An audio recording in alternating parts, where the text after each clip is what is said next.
what I was of what people I see do on the test, which is an error, is, okay, so when condensing a logarithm, you should only ever have one logarithm written. I always see a few people on a test, like when they see divide, they'll write like log and then a log, like a log on bottom as well. But the whole point of condensing a logarithm is to only write one. So you write 1 log base 5, and then I would just put in parentheses and start putting stuff where it goes. So we see subtraction, so we know there'll be a divide sign, right? Any positives are multiplied on top. So won't we have an x cubed from that? Won't I have a square root of y on top being times? Make sure you don't put a plus sign in here. So square root of y. And then on bottom I have a z squared. And then also on bottom I have a cube root of 2. How many got it right? Raise your hand. Awesome. If you didn't, hopefully you see where your error is. Okay, expanding the logarithm, you'll bring your exponents in front. When you multiply, you add, divide, you subtract. So this should be 1/2 ln of x plus sine ln of y minus sine ln of 4. How many got that one right? So last time's homework was pretty straightforward. If you have questions on it, you can definitely, you'll have plenty of time to ask me towards the end, at the end of the day today. You'll have like 45 minutes of in-class time for homework. So let's get to the lesson. Okay, take a picture of this or write it down like double times. As you're writing, listen to the instructions, because we actually are solving a logarithm or an exponential equations kind of takes a step to solving any type of equation. So we've solved a lot this year. We've solved radical equations, we've solved rationals, and so on and so forth. So just a reminder of when solving a radical equation, isn't our first step to isolate the radical? Yeah, so these work the same way. The first thing you're going to do is isolate the logarithm or isolate the exponential. So we're going to get the logarithm all by itself on one side of the equation, or the base, the exponential base, all alone on one side of the equation. Now understand, if you have multiple logarithms, if we're solving a logarithm and you have multiple logarithms being split apart by addition and subtraction, you cannot undo a logarithm unless you only have one logarithm. So what you're going to do is you're going to use properties of logarithms to put logarithms together, because then you only have one logarithm. Okay, so then undo the logarithm or the exponential by applying the inverse. So if I have a log base 3, we would do base 3 to both sides. If I have a base 2, we would log base 2 both sides. And then after that, we've undone the log or exponential, just like we've undone the radical. The third step is to just solve for x using algebra. Now our fourth step is we should be able to check our answers, and on the test when you hand it in, you should know 100% for sure your answers are all correct for solving, because you can check every single one of these. So also with logarithms, we could possibly get extraneous solutions. Now everybody listen, exponentials won't have extraneous solutions. Let's think about why. An extraneous solution happens when you're doing some calculations and you get an answer that really is not in the domain. It's an answer that comes up that is not truly an answer to the original. Now, talking about an exponential function, isn't it true an exponential function looks like this? Domain is all real numbers. I can plug anything into an exponential function. Do you agree with me? Yes. However, a logarithm, that is not the case. With logarithms, we have this horizontal asymptote at 0. So isn't it true that inside of a logarithm, there should not be a negative? So if we plug in something and it makes it negative inside, it's not in the domain, that would be an extraneous solution. So we really only have to check for extraneous solutions on logarithms, but we'll check all of our answers to see if they're correct. Let's just start practicing now. Okay, so solve the logarithm. This one you won't need to write down. I'll tell you the ones I really think that you'll need to see. Okay, so I really don't think you'll need to write this one down. So first of all, solve the this is an exponential. We could use the steps, or we could just use the one-to-one property, couldn't we? We already know how to do this. So because of the same base, we could just say negative x squared equals negative 3x minus 4. And then you'd say to solve a quadratic, I'd get it set equal to 0, solve by factoring, and if it doesn't factor, quadratic formula. So add x squared. So 0 is equal to x squared minus 3x minus 4. We'll multiply to be negative 4 and adds up to be negative 3. 1 times 4, negative 4. Don't be the person that says that those are your solutions. Those are not your solutions. Now check if you can quick factor. My leading coefficient's 1. X plus 1, x minus 4. Therefore, my two solutions are x equals negative 1 and x equals 4. Guys, exponential equations don't have extraneous solutions, so if you plug in one of these and you don't get the right answer, you've done something wrong. It's not extraneous. You've done something wrong. So you can know right away on the test if you're right or wrong. So watch me plug in negative 1 to check. It'll be pretty quick. So we have e to the negative of negative 1 squared equals e to the negative 3 times negative 1 minus 4. Let's see if it comes out a true statement. Make sure you don't take the negative in and square that, because this negative is not squared. So this is e. This becomes 1, so we have e to the negative 1 equals e to the, that's positive 3 minus 4. Do you see how I just checked by plugging it in? True statement, right? Now if I plug in 4, the same thing will happen. It'll come out a true statement. Okay. All right. Let's do another one. So you could write this one down. Solve, it's an exponential equation. Why is it exponential? Because it has a base 2 raised to the x power. So the first step that I gave you was to isolate the log or isolate the base. So everybody has, sometimes people have a hard time with figuring out what the base is, but don't. It's very straightforward. What's the base?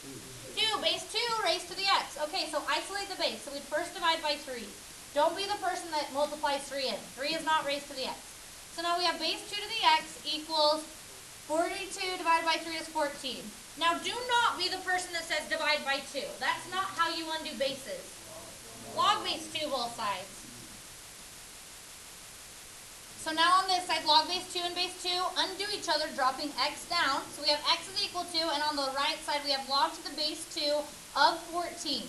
Now everybody, that answer is not an acceptable answer. You cannot calculate that in your calculator. We learned last time how to rewrite that using the change of base formula. The appropriate answer would be log of what's in parentheses, so log of 14 divided by log of 2. Did everybody hear that? This is an exact answer. So that answer is what you would see on an ACT. They would leave it like that. They wouldn't go as far to calculate the decimal. So I need to see, more important to me is seeing an exact answer, but then I need the decimal answer too. So everybody practice typing in. I'm going to show you how to check it. So everybody do this right now. Go to your calculator, type in log of 14 divided by log of 2. Now notice you need to close off your parenthesis, log of 14 divided by log of 2. Okay, there's your decimal. Now let's check it. Let me show you something. It's base 3 times 2 raised to that decimal. So go like this, 3 times 2, and then instead of typing in the whole decimal, do raised to the, and then this is how you can put in that the last thing you entered, which was 3, that decimal. Hit second, and then negative sign, and it says answer. That means it's putting in the last answer you see. So you don't have to retype it, and hit enter. Do you see how you get 42? Oh, yeah, true. So you should know, oh, I got it right when you handed it on the test. Okay, moving on, next one. Okay, this one you don't need to write down. I guarantee you don't. Okay, so isolate, this is an exponential equation, isolate the base. So what would we do? Minus 5. So we have base e to the x equals 55. Now undo the base. ln both sides, ln and e undo each other, so we have x is equal to ln of 55. That's the exact answer, and then on the test you're also going to say, and that's equal to, you're going to write down the whole decimal. Everybody type it in and go check your answer. So make sure you can type it in right. So on your calculator it'll look like this, e to the answer, and you're going to need that in parentheses, and then after that add 5. And it should come out to be 60, if not, you know you've done something wrong.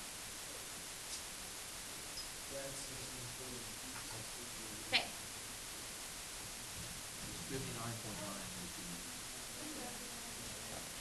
Perfect, and it's, yeah, your calculator is rounding a little bit.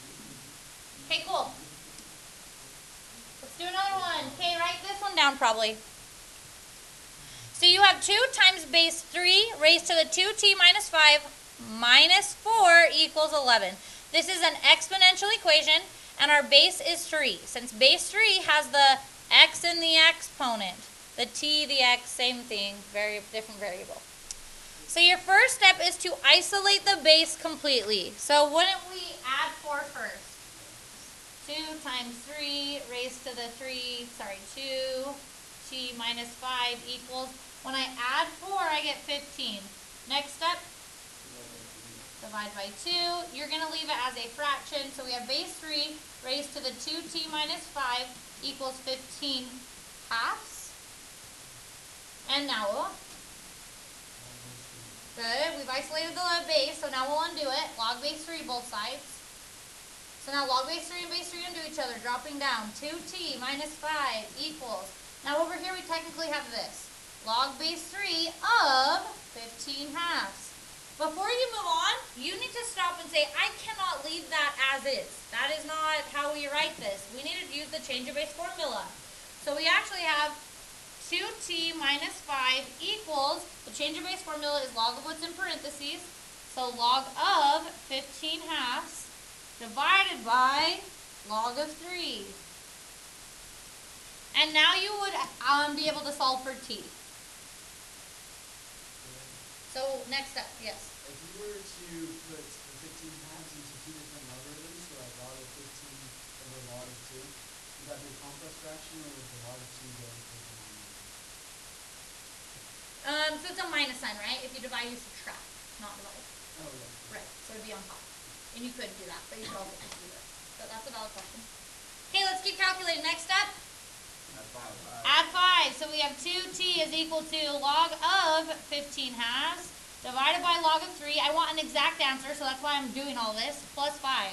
Now we will divide by 2. We got to divide all of it by 2. That is a fine, acceptable, exact answer right there. So on the test, you'd put that, and then you'd also say it's equal to, you'd write down the decimal. So everybody listen, to calculate this, don't make your life harder than it needs to be. Don't just try to type it all in at once. You're gonna have a hard time putting stuff in the correct place. So just calculate it in sections. Do log of 15 halves divided by log of 3, hit enter. Then add 5, hit enter. Then divide by 2, hit enter, there's your decimal. And then you can check it by doing 2 times 3 raised to the 2 times answer minus 5 minus 4. So everyone, I'm going to give you a second. Everyone, please try typing it in, try checking it. Write down. This one is definitely not as hard as it looks, okay, but we do have to talk about a few things. So we have base e raised to the 2x minus 3 base e to the x plus 2. Now here's the thing. The first step we normally do is isolate the base. The problem is this plus 2. If there wasn't a plus 2, what we would do is we would add the 3e to the x to the other side, and then we would just ln both sides, and wouldn't that cancel out our e's? If there wasn't a 2, but there is. So instead, we're going to have to look at this and notice something about it. So this is almost looking to me like, doesn't it have a form almost of x squared minus 3x plus 2? Degree 2, degree 1 constant. Degree 2, degree 1 constant. Are you guys seeing a pattern? So it's quadratic in form.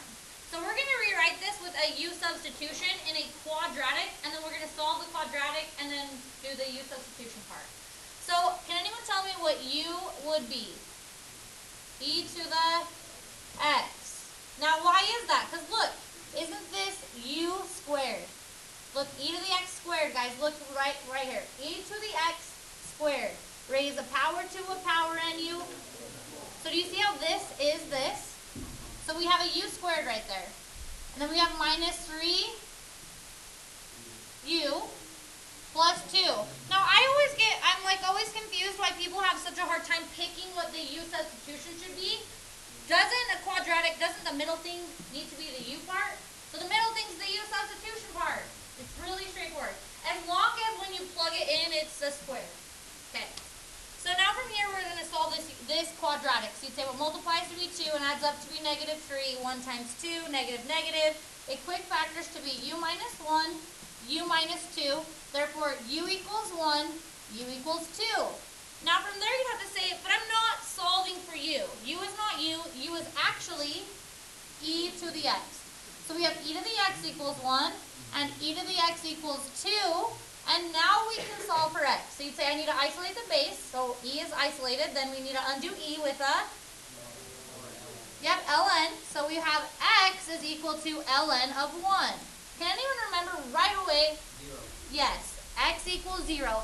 ln of 1 is always 0. So we'd ln both sides here. So we'd get x is equal to ln of 2. That is an exact answer. So you would go on the test, you would say, okay, so x equaled 0 and x equaled ln of 2, which equals decimal. And then you would just check it by plugging it back in, right? Plug in 0, you'd come up with a true statement. Plug in that decimal, you should get a true statement. Would this exponential have an extraneous solution? No, they don't have extraneous solutions. Exponentials don't. Do we have questions on that one? Okay. Okay, let's start solving some some logarithms now. We've solved all exponentials. So the first rule is isolate the logarithm. So notice in this one, ln is isolated, isn't it? So then the next step is to undo the logarithm. How do you undo ln? Base e both sides. So ln and e undo each other. So we have x is equal to, that's base e raised to the third power. That's an exact answer. So I'd want to see that on the test. And equals, and then everybody type in e to the third power. Yes. Didn't you also just use properties of logarithms? So you know, you're trying to get equal 3, and you know you have log base e, so you can just say e to 3 and equal 1. Because the e and the log e or ln will cancel each other out. Yeah, you're doing the math in your head. That's exactly what we did. So then, do you see the decimal you get? Everybody? Now I want you to check it. Go ln, and then do second answer and hit enter. You should get 3.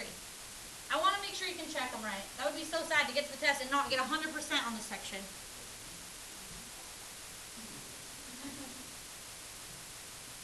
Did you get it? Are you lying? You're a bad liar. Okay. Cool, I believe you. Okay, let's do. Okay, don't write this one down. Just tell me the answer. X equals what? E squared. Okay, moving on. All right, everyone. This one, isolate the logarithm. Just like if we have two radicals, we'd put one radical on one side and the other radical on the other side, and then we'd undo the radicals. So couldn't we base 3 both sides? Or couldn't we have just used the one-to-one property in this one? But either way, it all works out. Same idea. So we have a true statement. 5x minus 1 equals x plus 7. And then it's just a linear equation to solve for x. Subtract x, add 1. 4x equals 8. Therefore, x equals 2. Now, because we're solving a logarithm, isn't it true we need to take 2 and plug it in to make sure it doesn't make it negative inside? Yes. Take 2, plug it in. You'd get 5 times 2 is 10, minus 1 is 9. We're good. Inside is not negative. If I plug in 2, I get 9. Do you guys see? Okay. Sure means to me, I don't care. So, yes or no? Yes. Well, I don't care about your grade either. So when I give you an F, that's going to suck. Okay. All right. So, next thing. Write this one down. Write this one down. I want to make everybody please write this one down. We have log to the base 6 is 3x plus 14 minus log to the base 6. We know it technically is in parentheses of 5 equals log to the base 6 of 2x. Do not be that person. Don't be that person on the test that goes base 6, base 6, base 6. I can do that because they're all base 6. Yes. There's a subtraction sign. That is equivalent to breaking this forbidden rule. Oh, square that, square that. No, you can't base 6 across subtraction. So don't be that person. All right, so you'd say, well, what should we do here? I can only undo a logarithm if it's one logarithm. So what can I do? Put them together. Okay, so write them with properties of logarithms with one base. So we have log base 6. On top would be my 3x plus 14. Subtract means divide. Divide by 5 equals log base 6 of 2x. And now you absolutely can get rid of those. So now we have 3x plus 14 over 5 equals 2x. And then don't be like, well, now what? It's just algebra. Get x alone. So times by 5. 3x plus 14 equals 10x. And then we would subtract 3x. 14 equals 7x. X equals 2. If I plug in 2 inside my logarithm anywhere, is it negative? No, so we're good. Okay, doing good out there. You doing okay? Okay, I want you to do this one by yourself. Go.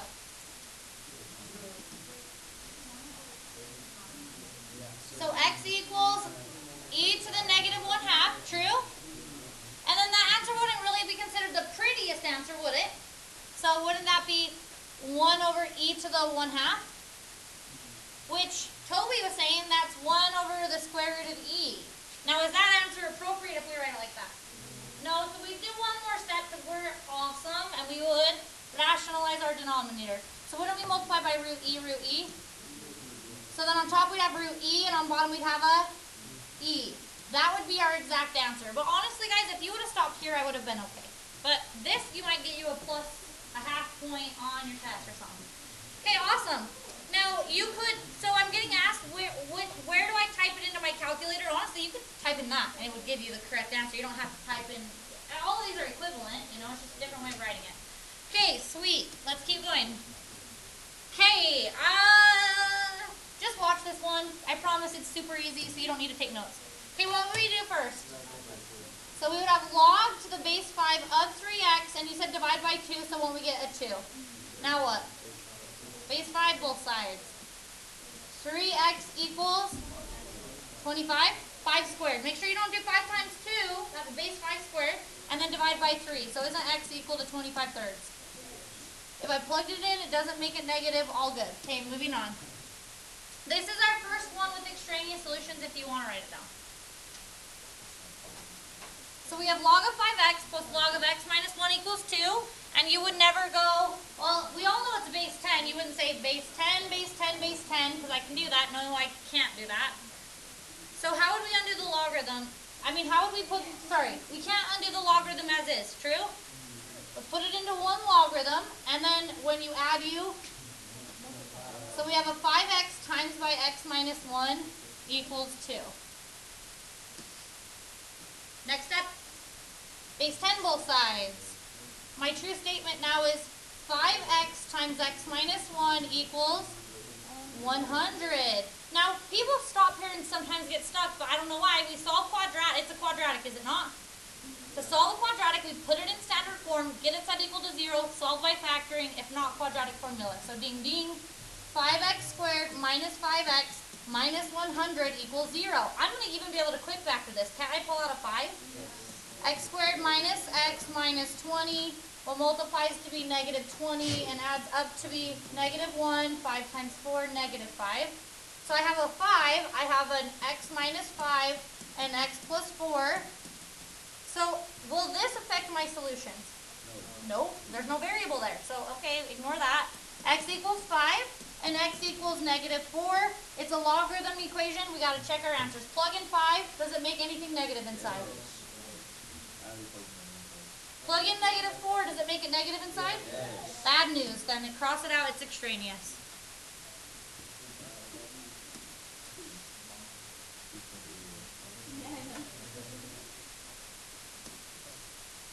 Okay, we're down to our last 3 examples here. So here we go. Last 3 to 4. They're pretty quick. So we already know all the formulas for these. Watch. It's actually just a plug and chug. Use math. So you have deposited $500 in an account that pays 6.75% interest compounded continuous. On the test, the second you see those keywords, you say this is? Awesome. Now it says, how long will it take to double your money? Isn't that saying how much time will it take? Right? How long? So let's plug in everything else we know. What would y be? 1,000. Didn't it say how long until it doubles? We're starting with 500. Does everybody see? 1,000 equals, what was the put down? 500, E is E. Decimal is 0.0675,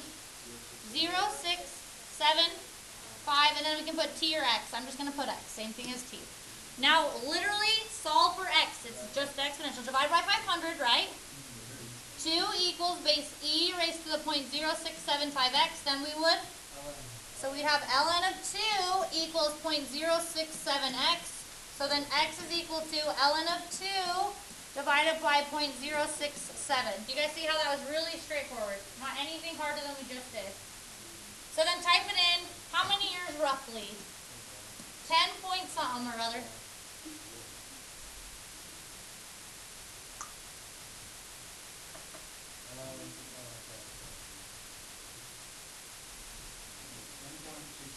Okay, so 10 will go 10.3 years then. For this person to double their money, they're going to have to keep it in the account for about 10.3 years. Okay, another one. Just read this one, don't write this one down. Suppose that $10,000 is invested at a 6% interest compounded annually. So compounded annually means once a year, right? Then it says, in T years, an investment will grow to the amount expressed by this function. They even give you the function, which we could have written it by ourselves, no problem, but they gave it to us. And then it says, where T is time in years. How long will it take to accumulate $20,000 in the account? So what would I plug in here? 1,000 equals 20,000 equals 10,000 times 1.06 to the t. Now solve for t. So what would I do first? So then wouldn't that be 2? Equals 1.06 raised to the t. And then guess what broke my heart last hour? Somebody said, divide by 1.06. But, you do though, don't okay. That's it, Josh E. Poo. We're going to slap you. Josh, what do you really do? Huh? What do you really do? Yeah, no, you do know. How do you undo bases? Log. Log. So we're going to log base 1.06 both sides, right? So now on this side, what I actually have is this. Log base 1.06 of 2 equals t. And then don't we need to change your base formula? So you do log of 2 divided by log of 1.06. Guys, the math doesn't change just because we have a decimal base. Does that make sense? And boom. So I think it's 11.1 years, if I remember right. Oh, okay. 11.89 years. Okay, next one. Write down this equation.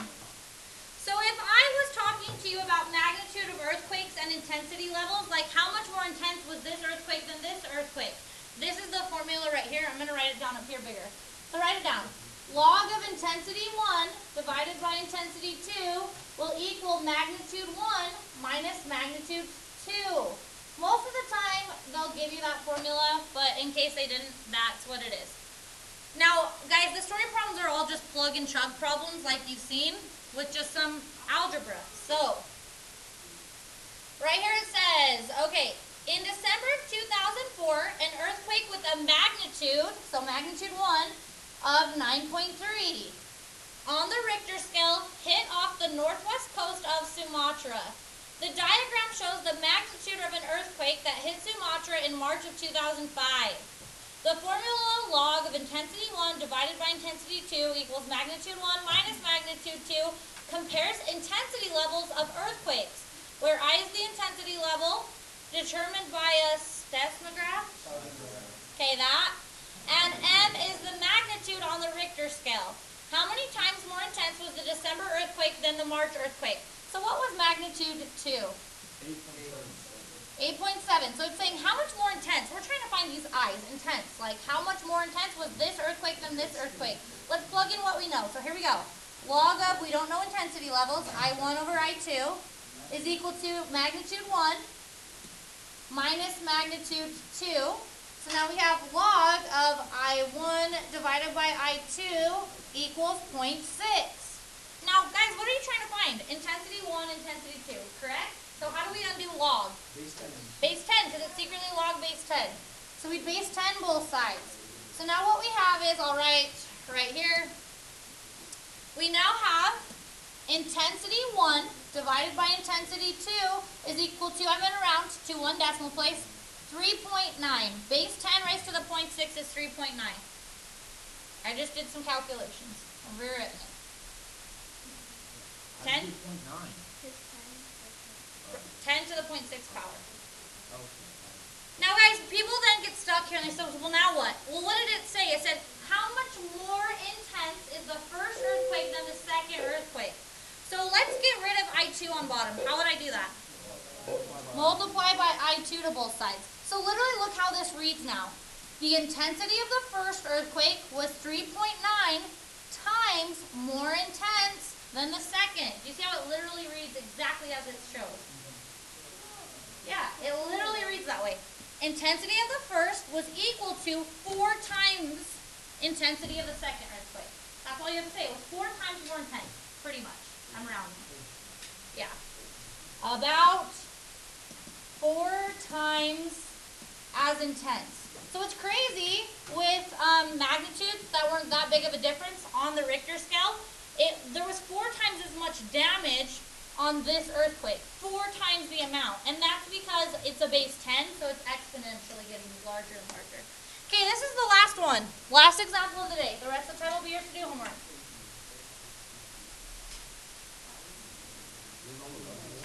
What? Yes. Okay. So it says the pH of a substance equals this. Negative log of H plus. So basically, here's our formula. pH equals negative log of, and then they say H plus. That's your formula. And then it tells you what each thing stands for. pH is pH level, and then H plus is the concentration of hydrogen ions. Now it says for household ammonia, so I'll just call it A. For household ammonia, the H plus, our H plus is, it says 10 to the negative 11. Then it says for vinegar, our H plus is 6.3 times sine 10 to the negative 3. Now let's read it. It says, what is the difference in the pH levels from ammonia to vinegar? So let's just calculate the pH levels for each. So let's look at calculating the ammonia pH levels. It's really easy. Look, everything just cancels out. It's kind of nice. We have negative log, and we're plugging that in. So now we have 10 to the negative 11. Right? I plugged it in. And then doesn't log base 10 and base 10 cancel out? Negative of negative 11 is, so our pH level is literally 11 for ammonia. Let's do the bottom one. So now we're plugging in 6.3 times 10 to the negative 3. So we'd say negative log of, and then we have a 6.3 times sine 10 to the negative 3. Now don't be mistaken on this one. You can't cancel out because don't you see the 6.3? But couldn't we split it up if we wanted so that we could cancel this one out? So let's split this up. We have a negative in front, so I'm going to write negative 1 parentheses. Now I have a log of 6.3. Times sign means addition, plus log of 10 to the negative 3. So wasn't this going to cancel out? So now everybody type in your calculator, log of 6.3 plus negative 3, and then we're going to times that by negative 1. And then you can tell me the pH level. 0.2? 2.2. Now it says, what is the difference? So you would just take 11 minus 2.2.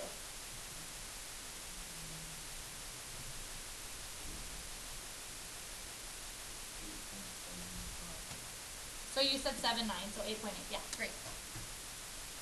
Does everybody see how it's pretty not bad? Okay,